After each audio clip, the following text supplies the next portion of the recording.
bakit po kayo sumali sa, sa ink expert? Gusto ko rin pong masubukan kung hanggang saan po yung kakayahan ko.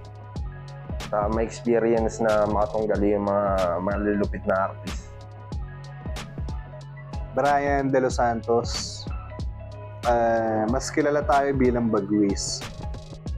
Mas gamayin natin yung black and gray. Mas nag-enjoy tayo paano natin ginagawa yun. Ano po yung dahilan niyo, sir, bakit kayo sumali Ano eh, sa ink expert? gusto ko kasi may experience pa ako eh.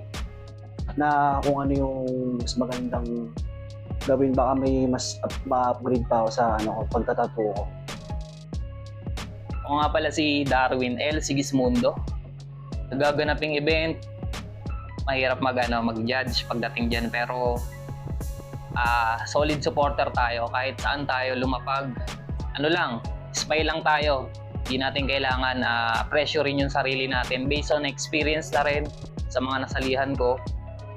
Ako nga pala si David Obiena or David Tato. Ano po yung forte niyo, sir, or anong piece kayo pinaka-nalalabas yung full potential niyo pag ginagawa niyo yung specialty? Yung forte ko naman sa pagtatato is neutral talaga. Mga kulay-kulay, ganun.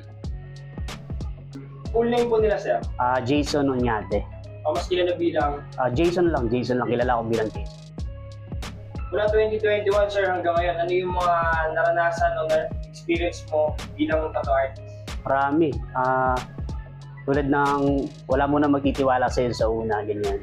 Bali, ilang years bago ako nagkaroon ng mga regular client. Ang experience ko sa pagtatato is 7 years na ako. Starting 2018 ako nag-start eh. Portrait talaga yung portrait ng mga mukha yan. Hindi pa naman totally na mahusay ako dyan, pero inaaral ko pa rin. Pero ayun yung pinaka-paborito ko sa lahat. Ako si Moki Mindiola. Mas kilala bilang? Kilala ko bilang Moki Mindiola lang talaga. Moki. Nagsimula ako magtato August 2022.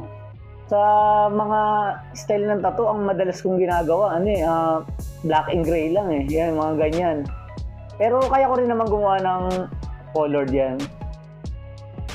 Ako nga po pala si Sherwin de la Peña.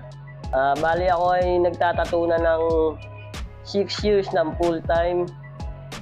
Kasi dapat 7 years o to 8 years. Pero yung 2 years na yon, meron pa akong mga naging trabaho, kaya 6 hours ako naka full time sa tattoo industry.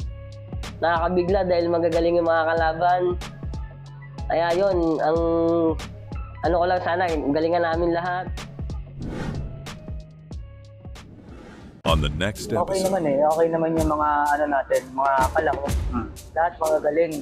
Ito lang yung talagang mapipili natin na tatawaging the ink experts. Mas may photos pa pag nalagyan pa nila kami. Pinaganda pa nila lahat.